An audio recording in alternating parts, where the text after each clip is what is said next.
नमस्कार दोस्तों, आपका हमारे चैनल पर स्वागत है। दोस्तों, आज के इस वीडियो में हम मासिक टेस्ट अगस्त 2021 क्लास 12 विषय बायोलॉजी यानी जीव विज्ञान का जो अगस्त माह का टेस्ट पेपर जारी किया गया है उसका सॉल्यूशन आपको इस वीडियो में बताया जाएगा। तो आइए चलो देखते हैं। पहला क्वेश्चन, जब संतति की उत्पत्ति एक जनक द्वारा होती है तो इस प्रकार का जनन कहलाता है। तो इसका सही आंसर होगा अलैंगिक जनन। जब एक ही पादप में नर तथा मादा दोनों जनन संरचनाएं पाई जाती है तो वे कहलाते हैं द्विलिंगी पादप। पुकेसर के भाग है तो परागकोश, परागकण, योजी। तो उपरोक्त सभी। ठीक है, इसका उपरोक्त सभी आएगा। अगला क्वेश्चन है यानी क्वेश्चन नंबर चौथा, पहले का चौथा क्वेश्चन है, मेंडल ने मटर के पौधे के कितने विपर्याय लक्षणों का अध्ययन किया। तो इसका सही आंसर होगा 7। क्वेश्चन नंबर 5 है, पहले का पांचवा, मनुष्य में लिंग निर्धारण होता है किस गुणसूत्र द्वारा। तो इसका सही आंसर होगा XY गुणसूत्र द्वारा। क्वेश्चन नंबर अगला क्वेश्चन नंबर जो दूसरा है, तो निम्नलिखित में मतलब 4 में से कोई 3 प्रश्न हमें हल करना है क्वेश्चन क्रमांक दूसरे में, और तीसरे में भी हमें क्या करना है कि निम्नलिखित 4 में से कोई 3 प्रश्न हल करना है। तो हम देखते हैं प्रश्न क्रमांक दूसरे को। पहले इसमें हम देखेंगे पहला क्वेश्चन, एक प्रारूपिक पुष्प के आवश्यक भाग के नाम। दूसरा हम देखेंगे आनुवंशिकी की परिभाषा, और तीसरे नंबर पर देखेंगे निषेचन की क्रिया के बारे में लिखिए। तो आइए चलो देखते हैं प्रश्न क्रमांक दूसरे का दूसरा यानी एक प्रारूपिक पुष्प के आवश्यक भागों के नाम। एक प्रारूपिक पुष्प के आवश्यक भागों के नाम लिखिए। तो इसके आवश्यक भाग है पुकेसर यानी एंड्रोसियम, और दूसरा है स्त्री केसर यानी जाइनोसियम। ठीक है, ये दोनों क्या है, आवश्यक भाग है। इसमें 2 सहायक भाग होते हैं, मैं आपको बता देता हूँ।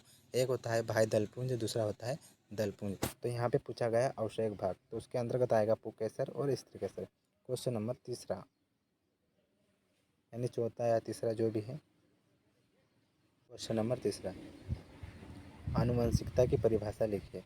तो इसका आंसर लिखना है हमें, आनुवंशिकी यानी जेनेटिक्स जीव विज्ञान की वह शाखा है जिसके अंतर्गत आनुवंशिकता यानी हेरिडिटी तथा जीवों की विभिन्नताओं यानी वेरिएशन का अध्ययन किया जाता है, जिसे हम आनुवंशिकता कहते हैं। क्वेश्चन नंबर चौथा,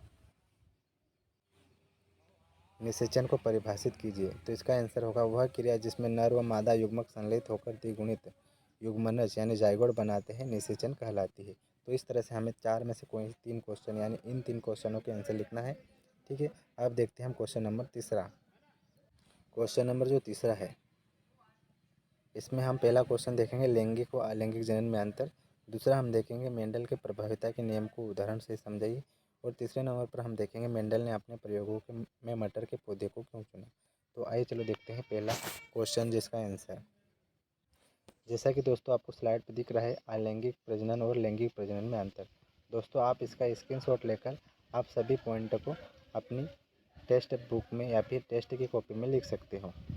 तो आप इसका स्क्रीनशॉट लेना है और आपको इसको सभी को लिखना है, क्योंकि मैं आपको सभी पॉइंट बताऊंगा तो वीडियो थोड़ा लंबा हो जाएगा। इसकी वजह से आपको स्क्रीनशॉट करना है या फिर वीडियो को रोककर सभी पॉइंट लिखना है। आप क्वेश्चन नंबर अगला देखेंगे।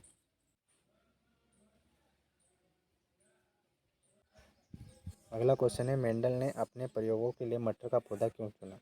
तो उसके कुछ कारण हैं। मटर का जीवन चक्र छोटा होता है जिससे प्रयोग करने में कम समय लगता है। दूसरा पॉइंट हमें याद रखना है, इसमें पर परागण द्वारा सरलतापूर्वक संकरण किया जा सकता है। तीसरा पॉइंट हमें याद रखना है, मटर में काफ़ी काफ़ी ठीक है, इसमें काफ़ी स्पष्ट विपर्याय यानी विपरीत लक्षण होते हैं। चौथा पॉइंट हमें याद रखना है, सामान्यतः मटर में स्वपरागण व पर परागण आसानी से करवाया जा सकता है। पांचवा है, इसका पौधा द्विलिंगी होता है और स्वपरागण द्वारा गुणों की शुद्धता को बनाए रखता है। छठा पॉइंट है, संकरण से प्राप्त संकर पौधे पूर्णतः जनन क्षम होते हैं। तो इस तरह से आपको इसका स्क्रीनशॉट लेना है और सभी पॉइंटों को याद रखना है। क्वेश्चन नंबर, मेंडल के प्रभाविता के नियम को उदाहरण सहित लिखिए। प्रभाविता का नियम, मेंडल ने 3 नियम दिए थे, उनमें सबसे पहला था प्रभाविता का नियम। जब एक जोड़ी विपर्यायी अर्थात 2 वैकल्पिक लक्षणों वाले शुद्ध नस्ल के जीवों में संकरण कराया जाता है, तब पहली पीढ़ी में केवल एक ही लक्षण प्रकट होता है, इसे प्रभावी लक्षण कहते हैं। दूसरे अर्थात प्रकट न होने वाले लक्षणों को अप्रभावी लक्षण कहते हैं। जैसे शुद्ध लाल पुष्प वाले मटर के पौधे का संकरण शुद्ध सफ़ेद पुष्प वाले मटर के पौधे से कराया जाता है तो पहली पीढ़ी में केवल लाल पुष्प वाले मटर के पौधे मिलते हैं। ठीक है, तो आपको क्या करना है, इस क्वेश्चन के आंसर का स्क्रीनशॉट लेना है और आपको आपकी नोटबुक में इसको लिखना है। तो इस तरह से आपको 4 में से कोई 3 क्वेश्चन के आंसर लिखना है और पेपर को सॉल्व करना है। दोस्तों वीडियो अच्छा है तो अपने दोस्तों को भी शेयर करना और चैनल को सब्सक्राइब करना। धन्यवाद।